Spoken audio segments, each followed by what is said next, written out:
And start. Hello and good afternoon or evening or whatever it is where you are. Welcome to Health Action Network Society's webinar series, Thriving Through It. My name is Nada Giesler and I'm the General Manager of Health Action Network Society, more widely known as HANS. I'm so pleased to introduce our presenter today. We're very fortunate to have naturopathic Dr. Chris Spooner here to speak about the safety and regulation of cannabis products and how to incorporate supporting therapies into your wellness practice to treat acute and chronic conditions and support general well-being. Located in Vernon, BC, in the Okanagan, Dr. Chris Spooner works with a wide range of patients who are looking for a balanced approach that combines conventional medicine with naturopathic solutions.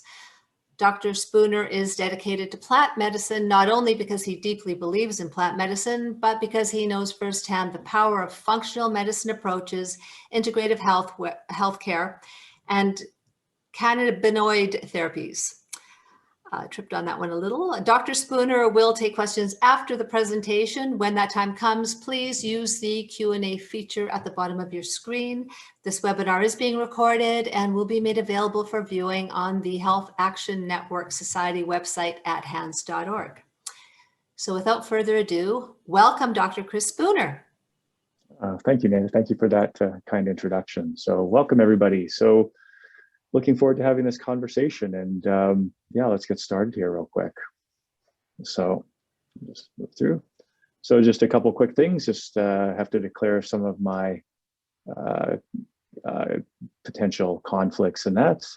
I've done some regulatory work, and I've worked as the chief scientific officer for a hair cannabis company, and I'm also involved on several medical advisory boards for nutraceutical products as well too. So those are just listed there. Just to mitigate any bias, just wanted to make sure that there's no commercial entity had any involvement in any of the development of the slides or materials presented today. So this is just a conversation that we're going to have.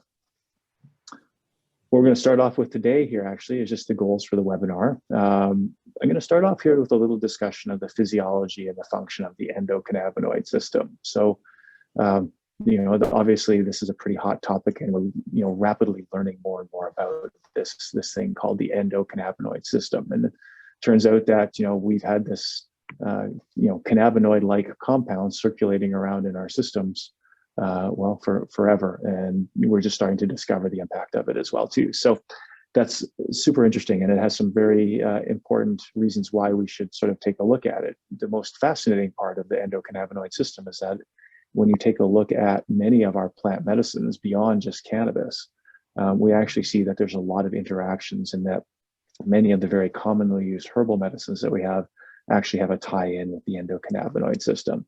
That's a much larger conversation. I'll probably touch on just a few of those as we go through, but more so just to give you kind of the high points of what this system is and what it does, because I think that's really important for how people start to choose products and understand how cannabinoids actually work in the body.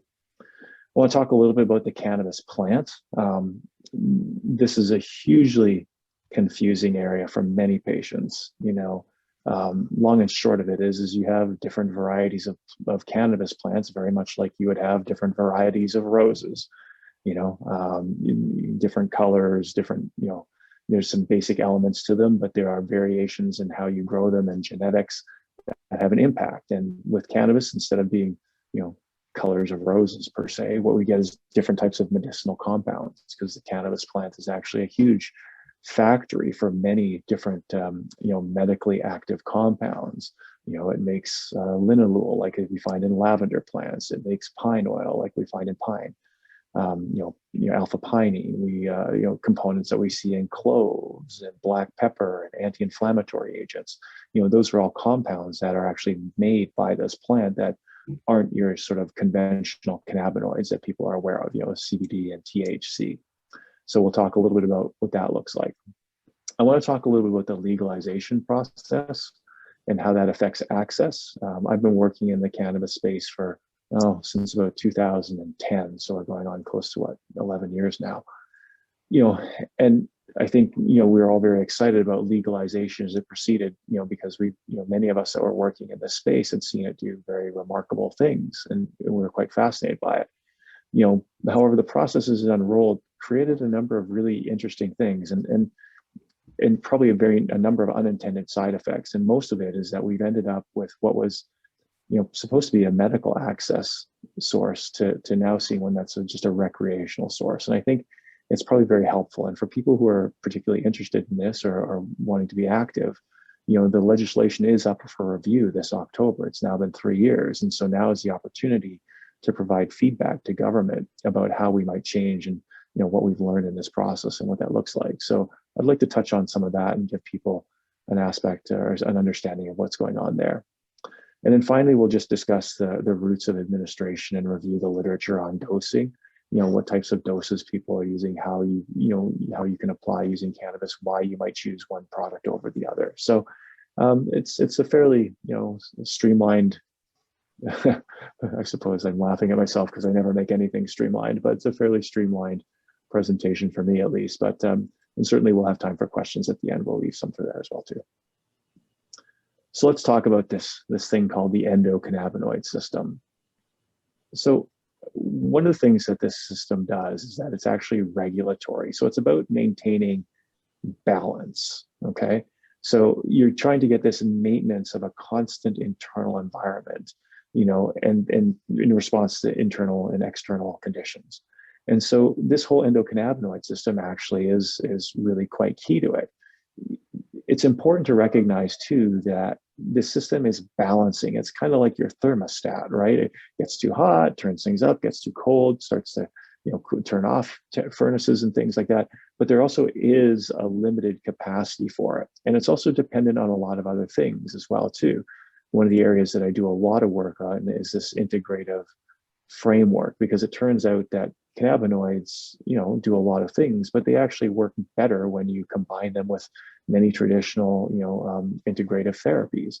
When people's nutritional status is fully optimized, it actually provides the building blocks and the other, sort of components of this entire system, so that you start to get, a better effect. And so it's about making your cannabis work better. So essentially, what we see with the endocannabinoid system is that there's a system in the body that it doesn't affect. You see it in the brain, eyes, heart, stomach, intestines, skin, and bones and strength. So it's a very, very extensive system that has impact on virtually every organ system in our body. The job of the endocannabinoid system is to relax, eat, sleep, forget, and protect.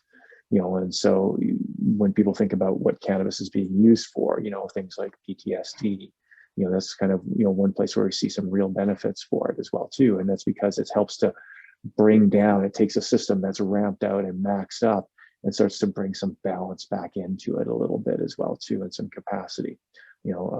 Things like, seizure disorders, probably, when we take a look at some of the more high profile uses of this, we see it in pediatric epilepsy and some of the different types of formulations. That's where CBD kind of got its, its sort of reputation for, where attention was drawn to it as well too.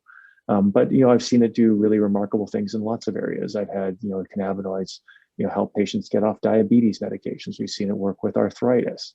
I've seen it do remarkable things for wound healing. So there's all sorts of these different things. So we'll touch a little bit on what that starts to look like, and this how the system works. So if we're going to talk about the endocannabinoid system, there's a couple things that are important to understand. And the reason this is important is because we're going to talk about a couple things called receptors, and that's what's called the CB1, the cannabinoid type 1 receptor, as well as the cannabinoid type 2 receptor. And this is how many of the various different functions or effects of the cannabinoids are mediated through. But if we start off with things like the endocannabinoids, these are the things that are made within our bodies. So we have something called anandamide and something called arachidonyl glycerol, or 2-AG. And basically, the plant components, CBD and THC, mimic these to some extent. And so what you end up happening is that those plant constituents then come and interact with the cannabinoid receptors, and at which point in time, they exert their effects. Now, what ends up happening afterwards, though, is after these two compounds are made, there's a third step that's really, really important, and that is the enzymes that control the endocannabinoid levels. So these things need to be used very quickly. They're used very quickly, and then they're discarded of and broken down. So it's a super sort of very dynamic system. That's really a balance of sort of making sort of the hormones or making the compounds and then having them do their work and then getting rid of them quickly. And so when we're starting to look at how different components work or interact with the system, we want to take a look at how they're, which side of it are they affecting, and we'll see, for example, that, CBD, for example, cannabidiol actually doesn't bind to the CB2 receptor, which is what many people think, but it actually turns out to be involved in controlling the enzymes. So I'll show you some diagrams on that as well too. But take-home summary here is that you've got your own compounds, these endocannabinoids. These are made from the types of fats that we eat, and there's a lot of very interesting literatures that suggest that if you don't have adequate amounts of omega-3 oils in your diet, you may not be able to maintain endocannabinoid tone or balance appropriately. Those interact with their receptors, which have their effects, and then those things are gotten rid of, those compounds are gotten rid of through the enzymes. So if we talk about these things called the CB1 and the CB2 receptors, so think of these receptors as ignition switches, and the endocannabinoids and what we call the plant cannabinoids or the phytocannabinoids, so the things that come from cannabis plants is what we're going to talk about. There's other ones as well too, other plants that have these compounds, but the cannabinoid compounds, whether they be the plant-based phytocannabinoids or the endocannabinoids, will interact with these ignition switches. They're basically the keys and they turn them on. So if we take a look at the CB1 receptor, which is the first one, this is the one that THC tends to interact with, okay? The CB1 receptor actually is quite prevalent up in the brain. And it's this receptor here that is the one that gives the high effects, that has the sort of psychological effects of cannabis, the giddiness, the euphoria, these types of things, some of the anxiety if you do too much of it. So the CB1 is sort of, many people will sort of say, well, CB1's in the brain, and that's why you get the effect from THC. It turns out that's a little bit more complicated than it also has impacts both in the cardiovascular system, in the immune system, the gastrointestinal tract, in the muscles and bones, in the liver, and so lots of different areas, and sort of it has impacts all the way across. The CB2 receptor is a little bit more prevalent on, particularly on white blood cells. So CB2 tends to be a little bit more immunomodulatory. So if we come over here in terms of the immunomodulation. So when I start thinking about the CB2 receptor and things like cannabidiol and that, that starts to become, sort of where we look at. But CB2 doesn't have, it's got more of an anti-inflammatory effect in the central nervous system. So that's why some of these compounds don't have that sort of euphoria or high inducing effect that you would see from a CB1, like you would see with THC. So take home message of this particular slide is that CB1, is in the brain. CB2 is much more widely distributed. And that is one of the reasons why you see more of the intoxicating effects of THC is because of the interaction of CB1 in the brain. So again, when you think about CB1, again, most people attribute that to being the sort of brain effects, the high, the giddiness, the munchies, and that sort of thing. And this is certainly one of the reasons why many people, and certainly I see a lot of patients that are coming in, they're saying, look, I don't want to do anything with THC. I just want to do cannabidiol on it as well too. It turns out, this is, once we actually started getting formulations that we understood how much THC was in this, then it became a lot easier to start to dose things. If we could say, look, there's, 5 milligrams of THC here, well, then we know how much to give. And this would be very similar to any other medication that you could take.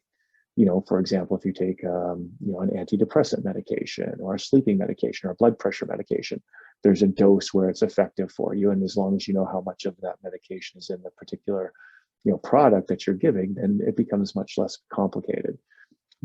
But CB1, is beyond just that high effect and that mood and euphoria part of it.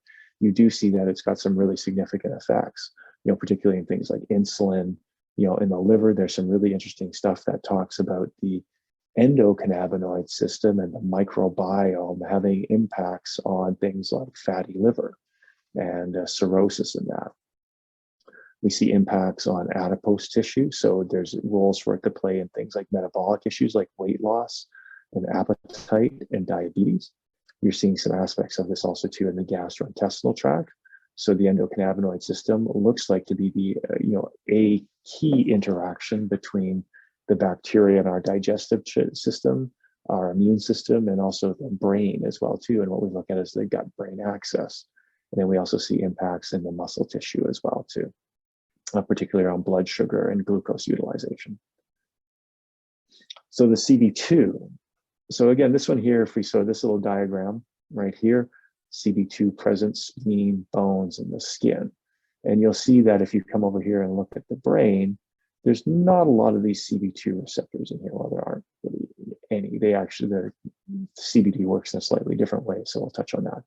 But this is mostly immune function. And so the absence of the psychoactive effects of the CB2 receptor coupled with the anti-inflammatory component is really key. And that's one of the reasons why so many people are finding some benefit, especially when they're using it for inflammatory conditions, and things that do this. So CB2, interestingly enough, like I said, CBD is one thing that plays around with it a little bit, but there's other components. There's something called beta caryophyllene, which we find it's made in quite large amounts by the cannabis plant.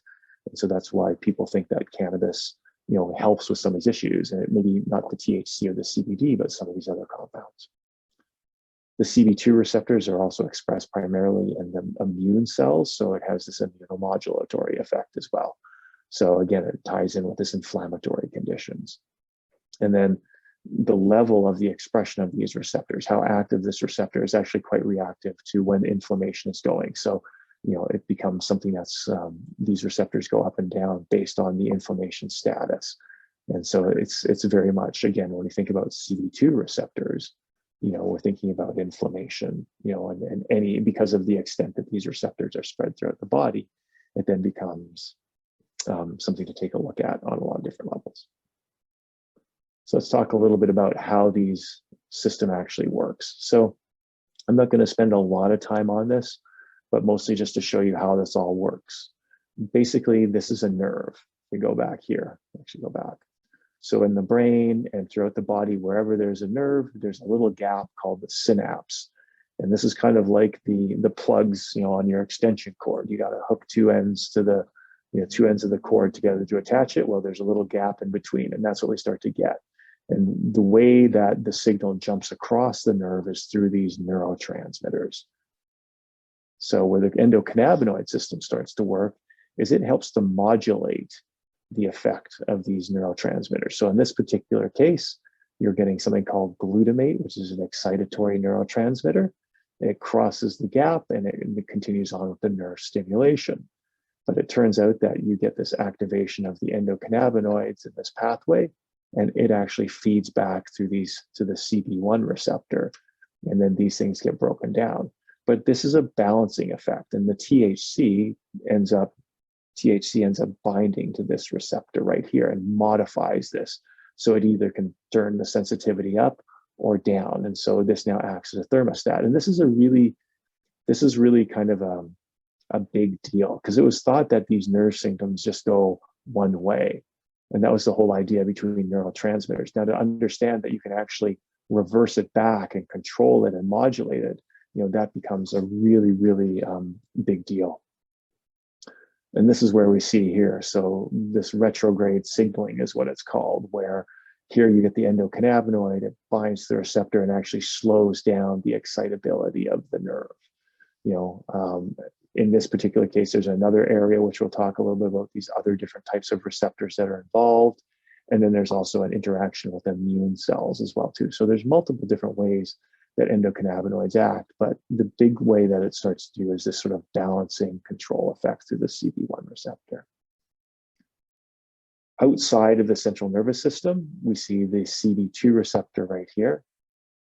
this endocannabinoid that can activate the CB2 then really causes this immunomodulating effect. So slows down pro-inflammatory signaling out of the white blood cells. And some of these things are things like tumor necrosis factor alpha and interleukin 6 and interferon gamma. And these things are all things that are key things in driving inflammation. For example, with things like rheumatoid arthritis and Crohn's disease and ulcerative colitis, a lot of the new biologic medications are suppressing tumor necrosis factor alpha. So here we see some things like, these compounds that bind to the CB2 receptor will have an impact, on that immune signaling afterwards. And so that's why many patients, will see some benefit from these compounds and using cannabis in there. What you end up seeing in this situation when things start moving, when we add the plants into the mix, this is CBD. CBD actually modulates this breakdown of this thing called fatty acid amide hydrolase. So CBD now becomes a really important aspect of maintaining this amount of this compound, this anandamide here, and helping to regulate it. So even though CBD doesn't directly slow down this process, it has that modulating effect by helping to keep the stimulus here and help to control some of that stuff, some of that stimulatory signals here. So that's a big misconception. CBD actually doesn't bind to these CB2 receptors. It actually is involved through a series of steps to help control the levels of these neurotransmitters. And again, interesting thing here is that if you don't have enough of your own omega-3s, this doesn't necessarily work so well. And this was actually something that came from the Mayo Clinic. So this is the paper right down here that has it right there. But I put this one up here because when you have the nerve signal, there's your GABA, which is calming, and glutamate that is stimulating. That releases across and has either the stimulating effect or the quieting effect. There's then the circular effect that comes around that then starts to, modify the response. THC right here modifies the CB1 receptor. And it actually turns out that I mentioned that CB2 receptors aren't impacted by CBD, but interestingly enough, there's this thing called beta caryophyllene, which is found a lot in cannabis. It's one of the more prominent terpene compounds. And interestingly enough, echinacea has compounds that also binds to that. Let's go back there, sorry. And where CBD actually works is down here at the release of this anandamide and the breakdown of it as well too. So this was a super interesting thing. I was really impressed that Mayo had actually put this out and started to recognize that it's not all about cannabis and it's not all about CBD and THC, and there's these other plant constituents that come in here. But where the role of cannabis comes in is that these compounds like beta caryophyllene, and that's in, like I said, black pepper, and clove, and that sort of thing, but it's also made in cannabis plants, has its impact. So another thing to take a look at, there's these other receptors, one for pain in particular, for nerve pain, is this thing called the TRPV1 receptor. This is also the capsaicin receptor. That's why, hot chili pepper and menthol and things like that help with pain relief, because it acts through this particular receptor. And so cannabinoids actually have an impact on that particular receptor too. So when we start talking about these plant compounds, the CBD, the THC, and some of these other things, THC exerts itself primarily through the cannabinoid 1 receptor. CBD has an unclear mechanism, but it doesn't actually bind, but it does impact a host of other different types of receptors. And then what's really interesting is that some of these things, for example, the 5-HT, that's a tryptophan receptor, and tryptophan and serotonin receptor, so serotonin and mood and things like that. So that's some interesting stuff there. But we see lots of these different types of places where opioid receptors, inflammation, COX and LOX are enzymes involved with inflammation, cytokine P450, these are things that help clear drugs out. Your TRP and voltage gated components are involved in pain. Tryptophan or serotonin receptors are also involved in this. So these plant compounds, have many, many different roles. So they're very promiscuous. They play with a lot of different systems. And that's why these compounds, have a lot of different effects. And so CBD, this is another one that just sort of explains all this as well too. So if we go back here just real quick, the endocannabinoid system, take-home message is that you have your own naturally occurring endocannabinoids. The plant cannabinoids, the phytocannabinoids, modify that and act in, with some of the same receptors. But the super interesting thing about the plant cannabinoids is that they also interact with multiple different systems, which gives them a huge array of effects. So that's the endocannabinoid system in a nutshell. So let's talk a little bit about the cannabis plant itself. Okay, as I mentioned in the beginning, there's different varieties of this. So this is a little diagram right here. Now, one of the things I've tried to do when I was working with different companies was to try and say, look, we have to change the name on some of these things because, someone doesn't want to go in and, get, the dark angel cannabis plant variety of this as well too, because the names are quite colorful. But suffice it to say that, if you take a look at the plants, you can see that they're quite different. They have different shapes to these glandular components on it that are called trichomes. So this is where all the activity, where all the cannabis is made in the flower head. But you can see that they're, they look differently. They have different fragrances to them. They have different colors. Some are bushy and some are not.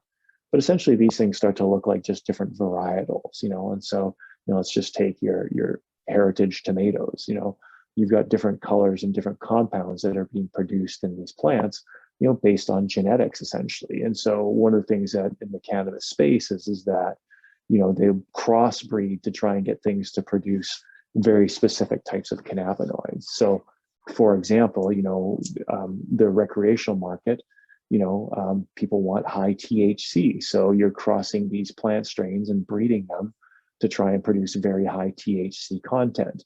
Now as the medical side started to come on board, people were trying to grow plants that had more of the medicinal compounds like CBD. And again, that's an interesting effect that kind of happened with legalization was that because of the way that, what people want to buy, that really shapes the product development. And so one of the things that was very disappointing to me personally and to many of my colleagues was that the medical strains of them tended to get lost as people made a big rush, as companies made a big rush to grow lots of high THC stuff. And so you lost some of the more medicinal aspects of it as well too.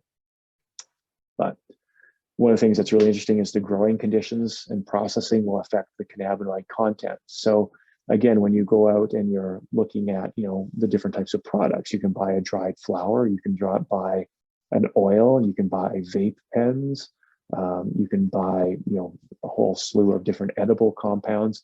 All of those things will actually impact the absorption of it. But when we're actually growing the plant, the really fascinating part of it is that, people, especially in the medicinal space, can control lighting conditions and temperature and this type of thing. And that can actually very much affect the content of it. There's a very interesting compound called CBG or cannabigeraniol that's showing a lot of interesting promise and as an anti-inflammatory compound in that. And you can control that by having a shorter grow cycle and harvesting a little bit earlier. So that's part of it. Different cannabinoids, again, we talked about that with the endocannabinoid system. They bind to different receptors. And so that creates these strains or chemovars. And that's where these colorful names start to come in. So a strain, the early Vixen Black Indica. But one of the more interesting things is that you can also do this, and kind of like chili peppers, your different strains of it will have different contents of the different active ingredients. So, if you take a look at your habanero peppers and how many, how much capsaicin content, well, that's pretty much indicative to, having a strain of cannabis that will have a high THC or high CBD on that. So when we talk about the phytocannabinoids, there's about 450 different compounds in the cannabis plant. There's over 100 of them with medicinal value. You've got the non-psychoactive ones, particularly the cannabidiol or CBD, and then the CBG, CBC, and then these ones. And I'll show you some interesting stuff from a researcher out of Israel that's doing some interesting work in cannabis that kind of demonstrates some of those things. But those non-psychoactive compounds aren't going to get you high. They're not going to make you giddy. They don't have those receptors in the brain.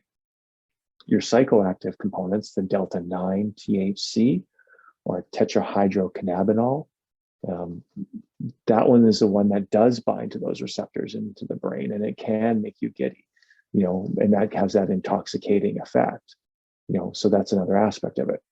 There's all these other things that I mentioned, like linalool, lavender oil, pine oil, black pepper oil, orange peel oil, limonene, all these different terpenes that have these fragrances. Many of these compounds we're familiar with in many herbal medicines, but those non-cannabinoid compounds are also in this plant. If anybody or if people are familiar with quercetin, which is a compound that's used a lot for allergies, turns out that cannabis makes a lot of quercetin as well too. So these are some of these flavonoids. So you have your cannabinoids, you have your terpenes, and then you have the flavonoids as well too. All of those have medicinal actions. And so it's super important to be able to get, good analytical to identify that. Now, unfortunately, if you're trying to get a recreational product, that's difficult to get. So, and even some of the medical products don't necessarily have all that data, particularly around flavonoids. There's another really interesting thing to understand is that in the plant, THCA, this is the acid form. So it turns out that the acidic forms, CBDA and THCA, come out of the raw plant. To get rid of it and make it not acidic anymore, you heat it up, and it's a process called decarboxylation or decarbing. So when you're looking at products, many of my colleagues are looking at for the acidic form, THCA and CBDA, that come out of the raw plant, because they have some very different aspects. And one of the big things is that they're a little bit more water soluble because of that acid group. So it makes it a little bit, the absorption of the product is kind of interesting. So generally there's a lot of interest in those particular compounds right now. There's just not a lot out there. And when you look at the labels of the products, it's difficult to determine whether that's the case or not. I've had the fortune of being able to do analytic on plants and be able to see what's going on. So I'm familiar with some products that have these compounds in them, but those ones definitely have some really interesting medicinal effect, not so much on the medical side, on the recreational side. THC, again, multiple actions. It's a little bit more of an analgesic. It's a muscle relaxant.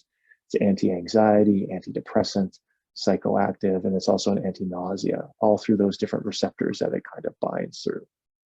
CBD, on the other hand, stays more peripherally. It tends to bind with white blood cells and have an anti-inflammatory effect. It's got some analgesic effect, a little bit, some pain reduction. It's a bit of an anti-nauseant as well too. It helps with anxiety, a bit of an antipsychotic, antidepressant, and may actually counteract THC and help reduce the high. So it turns out that when you actually combine CBD and THC, you get less of that high effect of the THC, and this is referred to as the entourage effect. And it's something that was coined by a doctor, Dr. Ethan Russo, who's a psychologist or a neurologist, pediatric neurologist. And so he came up with that term. But that's one more of these interesting things. THC by itself does one thing, CBD on its own does another. But when you combine the two of them, you can actually reduce the high effect of THC by combining it with a touch of CBD. And that was something that was published by Dr. Caroline McCallum and Dr. Ethan Russo in this paper here, Practical Considerations of Medical Cannabis Administration. So I know both of these people, they're good close friends on them, so we've chatted with them quite a bit. But what they found was that when you you actually get a better therapeutic index, so safety for THC when you combine them. So Marinol is a synthetic THC compound, and this has more toxic psychosis threshold when you give it. But when you actually combine Sativex, which is a prescription drug made out of a plant, it's actually a one-to-one CBD THC compound. But when you give it together, you actually get a much more a less reactive component, or a less psychotic or psychosis or brain stuff. So when you have a touch of THC, it actually makes your CBD work a little bit better, and CBD helps reduce the effects of THC. Now, some people don't want to have any THC and can't because of, sort of workplace testing and things like that. And so in which case, that's where the difference between sort of something like using hemp, for example, Hemp doesn't necessarily have THC in it, or has a very low component to it. And you can also get extracts that don't have THC in it. But one of the challenges of it is that it's a lot more difficult to extract. Hemp has a lot more oils and waxes to it, and it doesn't have the content, of that some of the cannabis, the recreational cannabis or the cannabis non-hemp plants have. And so sometimes extraction isn't as efficient. So this is one of those situations where you see the market wanting to keep costs low, and extracting out of hemp starts to become a little bit more expensive as well too. But they are out there, and there are products that are doing that. This is a really interesting diagram, which many people may look at and go like, oh my God, what's going on here? But what I'll draw your attention to is that this is the same plant. So these are the same seeds essentially, okay? And the difference here though is if you look up here with this circle, the black is the THC, the gray is the CBD content, or the non-THC content. And if you come across and take a look at this, you'll see that the different plants, so the first one, second one, and third one, these all have significantly different THC ratios as indicated by the black segment on the circle here. So that what happens here, when you take a look at these other constituents of it, the various different aromatic components to it. So limonene, for example, is lemon peel oil. Beta caryophyllene comes from, like black pepper and cloves. Humulene is found in hops. Linalool, the purple line here, is in lavender oil.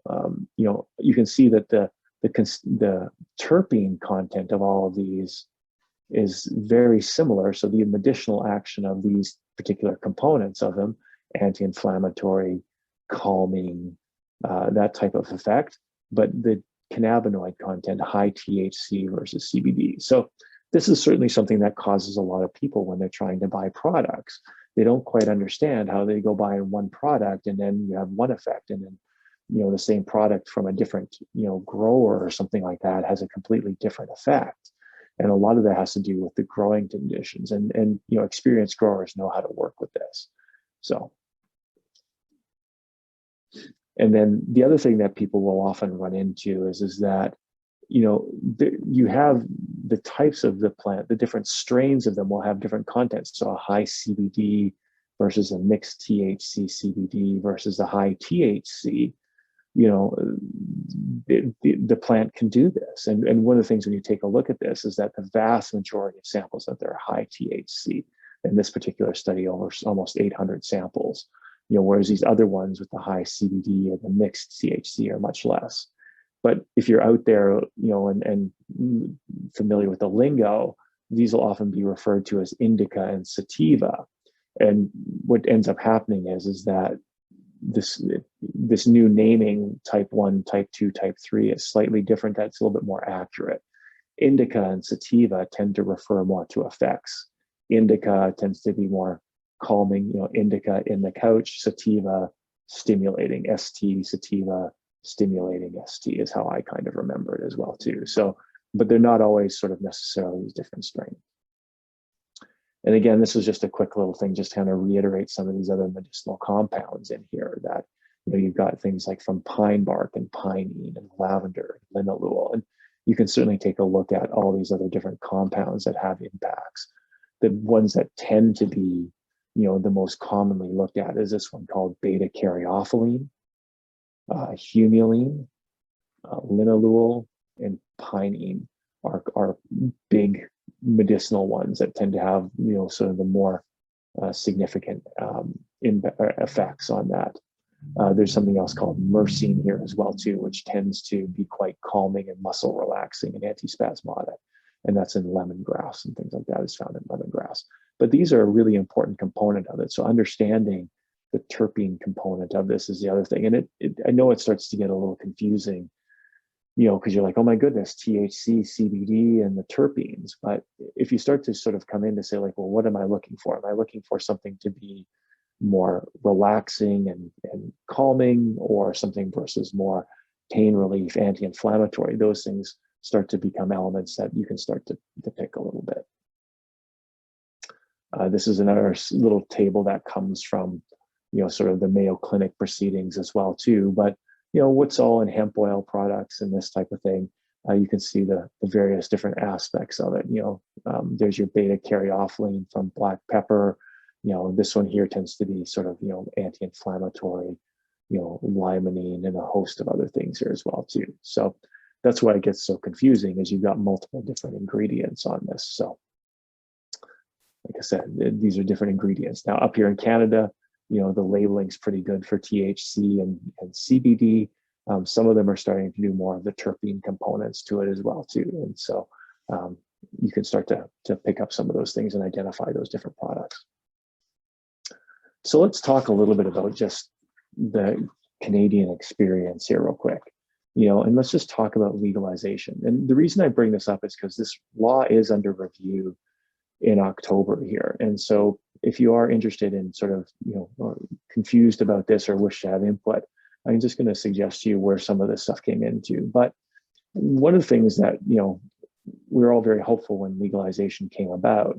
And the problem was that what turned into sort of something, the regulation that started to happen started to be this really sort of weird sort of chimera of this mashing together. What we ended up having was, pharmaceutical regulations. We started to see this fusion of sort of alcohol and narcotics, and then tobacco probably had some stuff in there as well too. That should be alcohol and tobacco. And now they're looking at adding NHP. So that became this, sort of unwieldy monster that, has these really interesting contradictions in it as well too.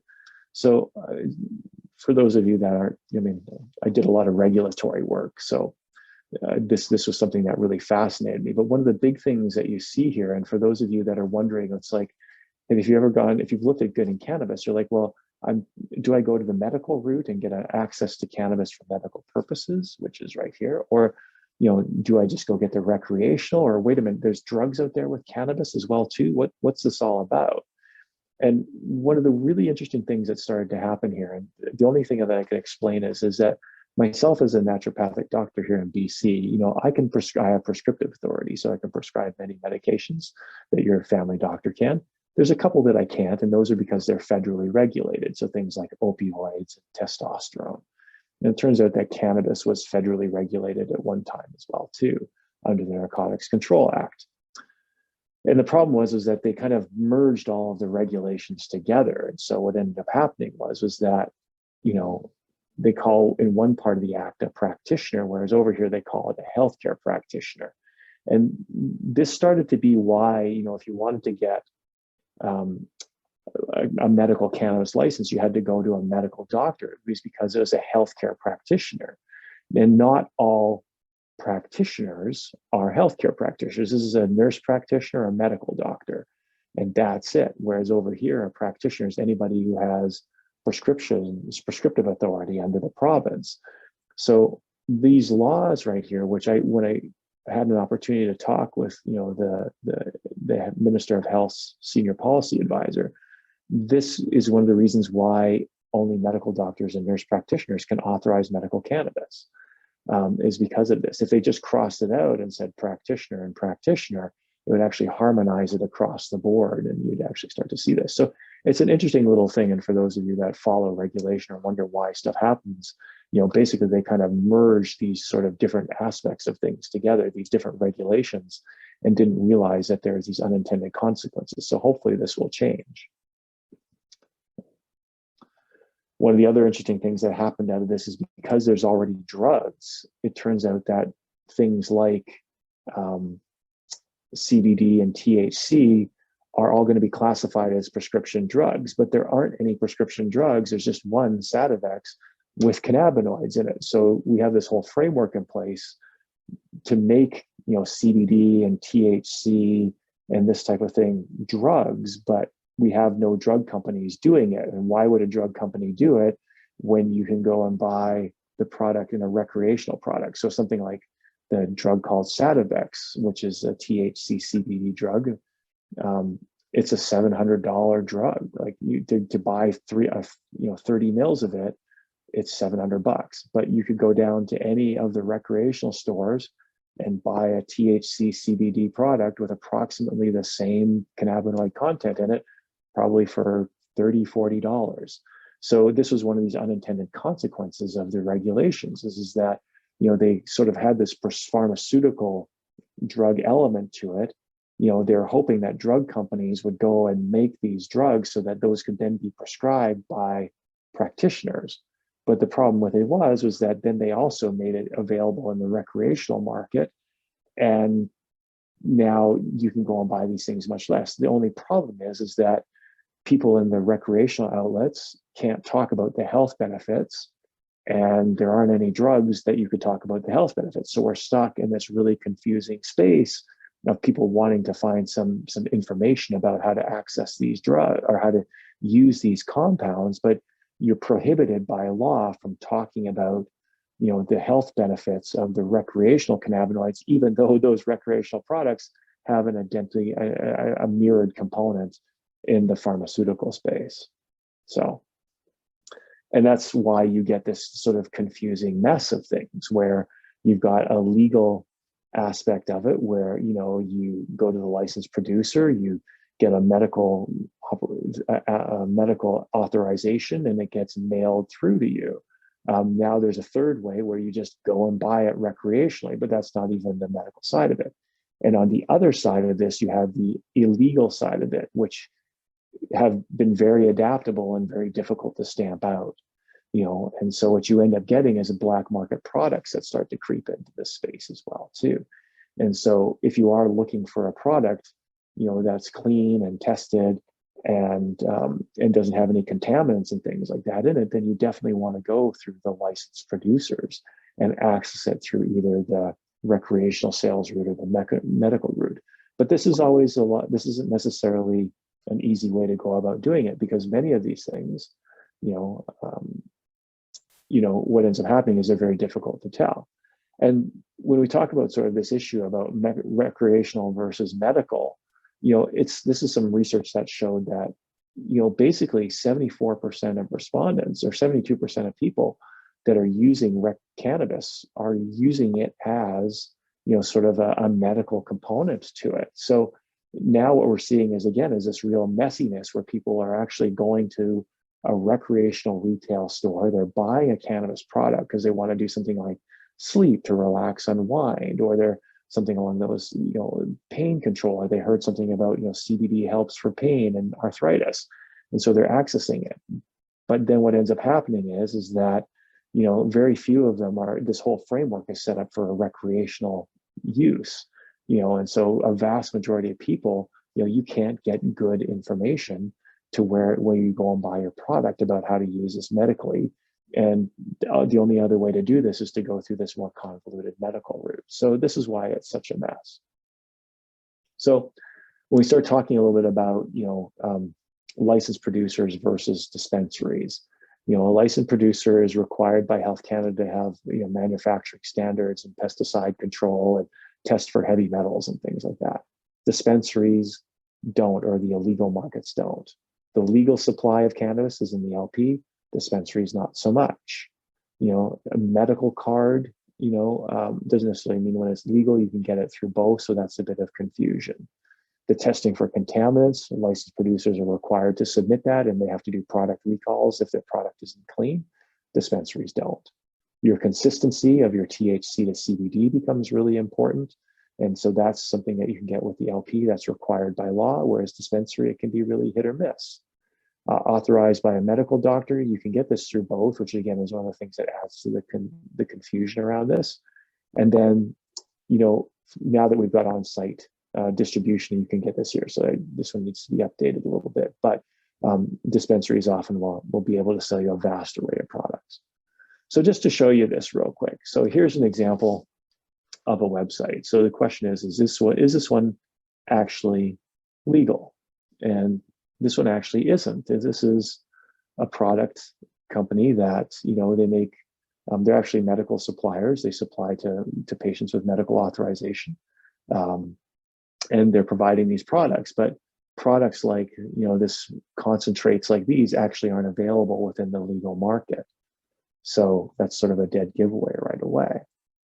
And the interesting part of it is that when you take a look at this, this was a product, for example, that said it had CBD 14 milligrams per mil, THC 0.5 milligrams.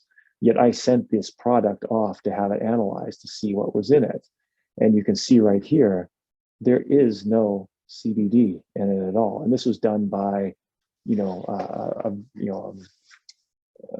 an analytical chemist at BCIT, who's very trained in this as well too, and specializes in this. And you can see there's a lot of this stuff called THCV and a lot of the THCA, which because of the acid form, they're not getting high on it. So it's getting confused. But this product is not a CBD, and to be advertising it is a real problem. They've got a whole host of other products that they call CBD that have all these other interesting compounds in it. And this product is really, really interesting. It's doing some really interesting stuff. I have many patients that are using it, and that's why I showed it. But, in fact, what it does, this is a faint picture. This came from one of the researchers in Israel, but they're talking about all these other different compounds here and how it interacts with all these things. And this was actually a presentation about how cannabinoids work as anti-tumor effects as well, too. It's Dr. David Meary from Technion University. So this is the promise of cannabis, and understanding all these other different components of it is really super important. So if you really want to nail it down for health benefits, but when we see people not being able to have access or do these, different types of, doing analytical testing or operating in the gray market, this is where the confusion comes in here as well too. So same thing, this is the license. This actually comes from the BC cannabis stores here as well. So what we're looking at here, I just thought I'd show you real quick. So this is a company, they make a high CBD oil right here. And this is in the recreational framework. It's actually $7.99. When you take a look at it, it's got 20 milligrams of CBD in it. Well, it turns out that this company, under a different label, sells this through the medical side of it as well too. And this exact same product is 20.7. This one, you need a medical authorization to get it. And you get the promise, you get to pay, $5 more for that particular product. But again, this is the system that's been set up where recreational and medical, you have to go through, get a doctor to sign off to give you an authorization and then send it to the licensed producer to then get the product. And so that becomes a real issue with it when you can just go and buy it off of the BC cannabis store for the same product. The problem is that there's no medical oversight on that side of it. So let's talk a little bit about some cannabis dosing here real quick.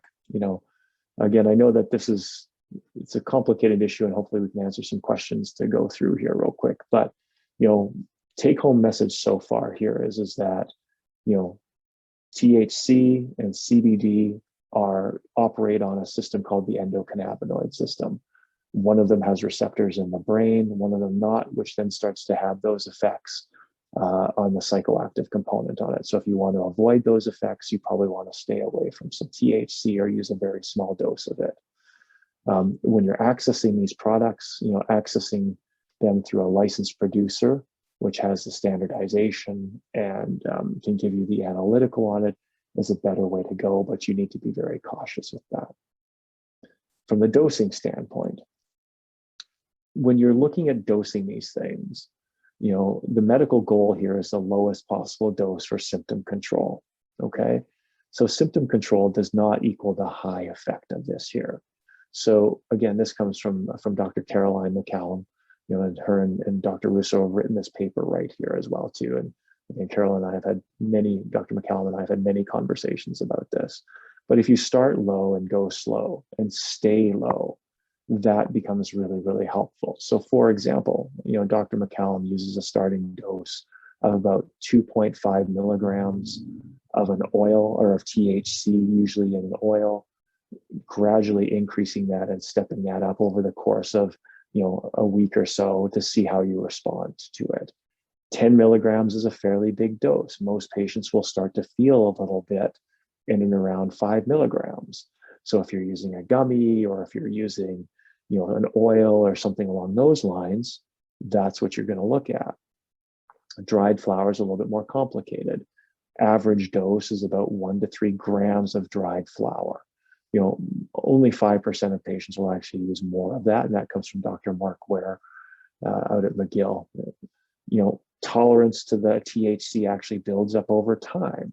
So you can find many patients will often get confused and they'll go for that sort of euphoric feeling and they'll escalate their dose, but it still doesn't have any benefit. Actually, that they're just chasing that feeling. The two actually aren't connected. The euphoria feeling of THC doesn't necessarily tie to either the pain relief or the anti-nausea effect or the anti-anxiety effects. So it's always important to look for the symptom that you're actually trying to treat as opposed to this other sensation. If you sort of titrate the dose up gradually, you'll do it slowly and you'll get to this lowest THC dose possible. CBD, on the other hand, there's no real dosing guidelines right now. Some studies are using as many as 600 milligrams per day. Generally what we see is that a typical dose is about 50 milligrams, so 25 milligrams 2 times a day. And that fits with many of the products that are out there. The majority of CBD products usually have 20 to 25 milligrams per milliliter. And so that's where you go. This one here, again, you can start with a low dose, 5 milligrams 2 times a day, increase it gradually stepwise.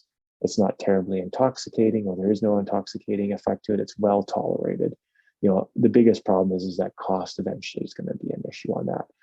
To start getting up to 600 milligrams, that's pretty high. And these are usually in cases, very severe. Pediatric epilepsy is kind of in that 200, 300 milligram dose range. And so that can be a little bit on the pricey side. But again, take home message on the dosing part of it: start low, go slow, monitor the effect for the symptom that you're wanting to treat and not the feeling of it.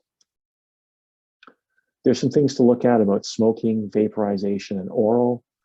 I'm basically, long and short of it is that smoking burns, and so it creates carcinogens. Vaporization just heats up, so it doesn't. So if you are looking at dried flower, I would suggest that you look at vaporizing. You can also get vaporization in these little oil extracts as well too, and that's a similar type of thing. It's heating it up and getting those ingredients to inhale. Oils, you have a whole host of things. The difference here is that basically your onset time. So when you're smoking or vaporizing, you're going to get an onset in 5 to 10 minutes. Oral dosing is going to take 60 to 80, 180 minutes. So anywhere from an hour to 3 hours to kick in. And I can't tell you how many patients have overdosed on THC by basically taking an oral dose and then sort of taking more after it hasn't kicked in after about 30 minutes. And that's a really, that's a good way to kind of end up in sort of a really kind of high anxiety state. When you overdose with THC and things like that, you can get a bit more jittery. So usually, if you're looking for quick onset, you're looking at vaporizing, whereas oral is a little bit longer.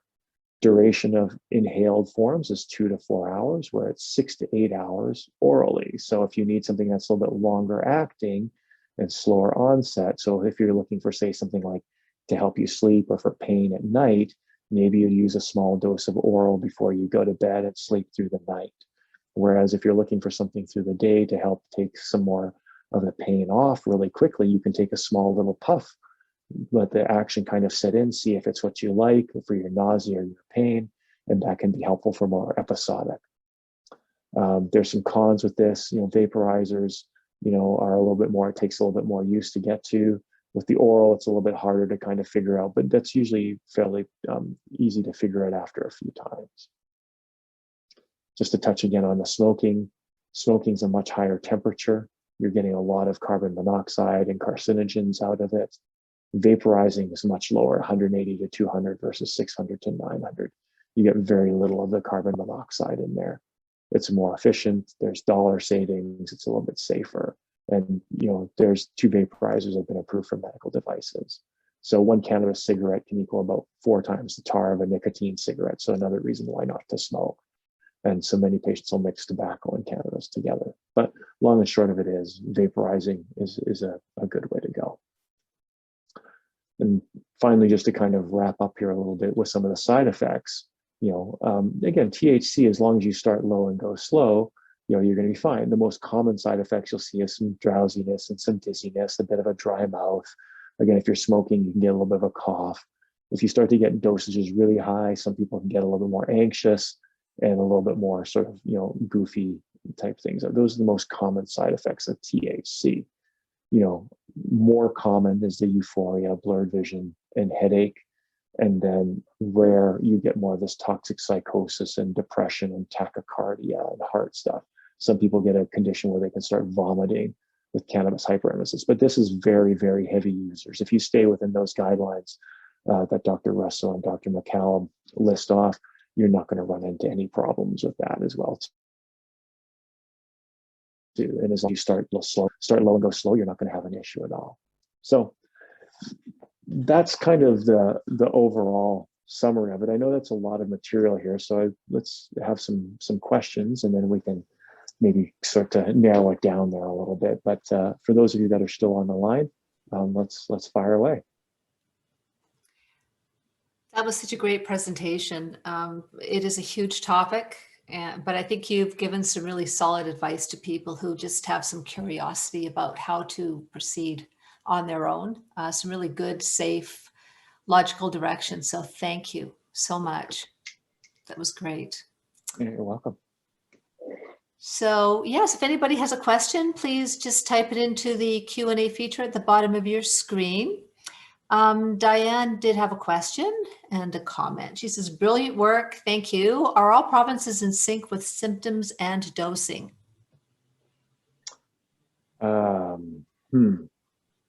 All provinces in sync. I think, yeah, so I'm curious what you mean by provinces. What I would say is that the products that are being produced by Health Canada are pretty consistent across the board. They've set limits for how much THC can be in a product or per dose, so it's sort of capped out at 10 milligrams per dose. So that's required by Health Canada. So you're not going to see anything that's above that. So that's a federally set standard. The provinces don't have too much in terms of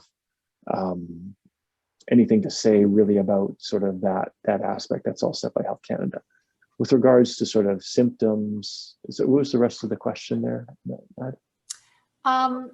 In sync with symptoms and dosing. So maybe, what it will treat. And I think maybe there is, consistency in philosophy about what it's best suited to treat. Right. And that's where the real challenge comes in here, right? Because none of the retail outlets can actually talk about any of the symptom, like any of the treatment aspects of it. Right. Even with this presentation here, you'll notice that I've referred to references in scientific literature around sort of symptoms and dosing on that. There's a reason why, and that's because to stay on side with Health Canada, we have to refer to the scientific literature and be able to refer to what's been published on that.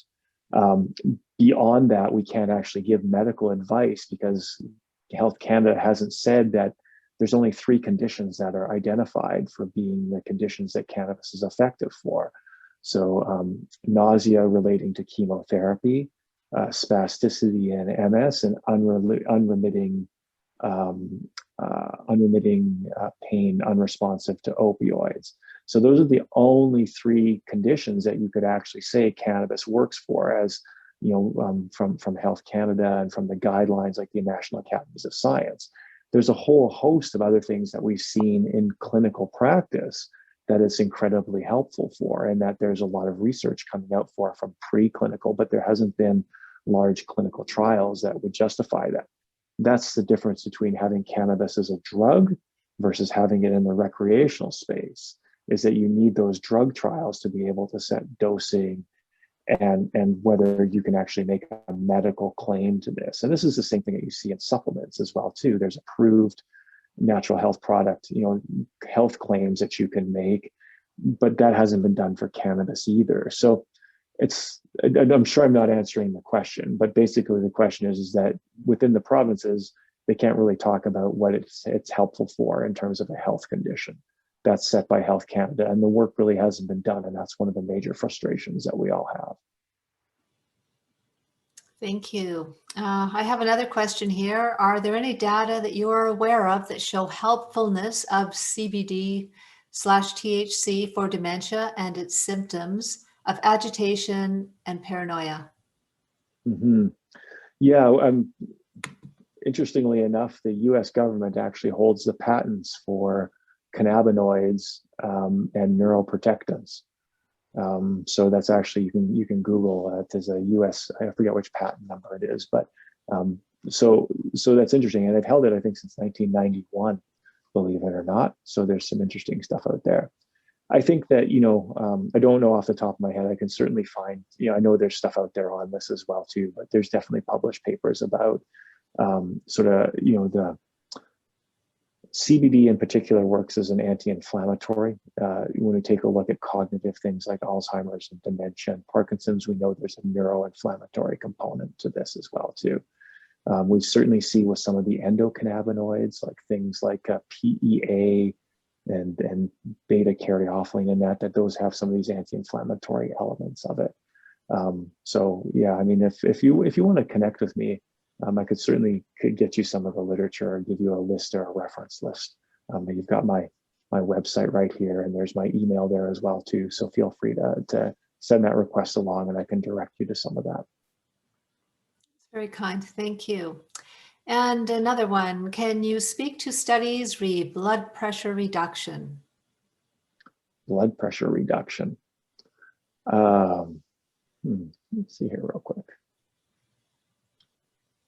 I was actually going to see if I could pull up a couple studies here. So what we take a look at here is that there's a couple interesting effects. And so from a CBD standpoint, you're looking at sort of the anti-inflammatory aspects in blood vessels and atherosclerosis and blood pressure, but you also have the smooth muscle contraction as well too. There is Trends in Pharmaceutical Sciences is a 2014 paper.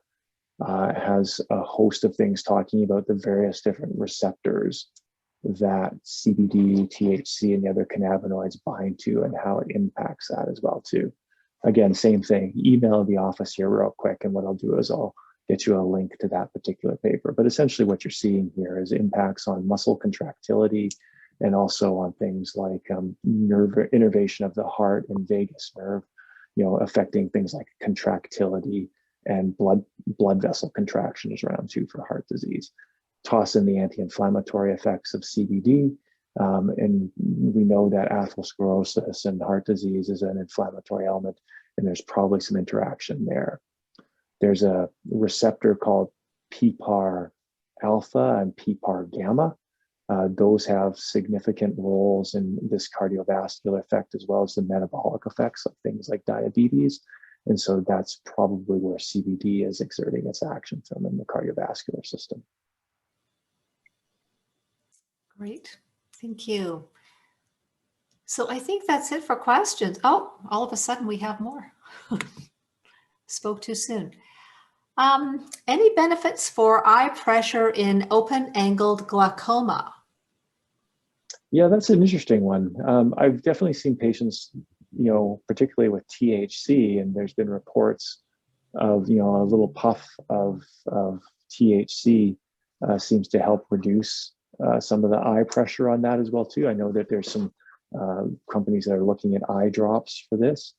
It's thought that some of the other cannabinoids, CBG, I believe, is one that's also looking for some benefit there as well too. But no, I've definitely had patients that have come in and they've used that, and we've seen reductions in their eye pressure on it as well too. Probably they were using, most of them were vaping with it, not using it orally. So that seemed to be the difference between that. So. Excellent. Well, I think that's it.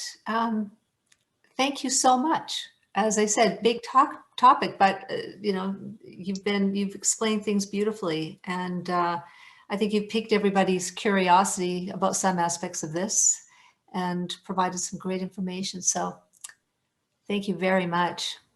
Perfect. Thanks. Yeah, and if again you've got my contact information, so if there's questions, more than happy to help out where I can. Great. Okay, and I think there was one more slide. Just Just encouraging people to, There we go. yeah, so don't forget, Hands is social. And if you haven't already, please do like us on Facebook, follow us on Instagram and Twitter, and visit www.hands.org to sign up for newsletters and announcements of events like this. On behalf of Health Action Network Society, thank you very much, Dr. Spooner, and thank you to you attending as well. And have a good rest of your day, everybody. Take care. Okay. Bye-bye. Take care, everyone. Bye now.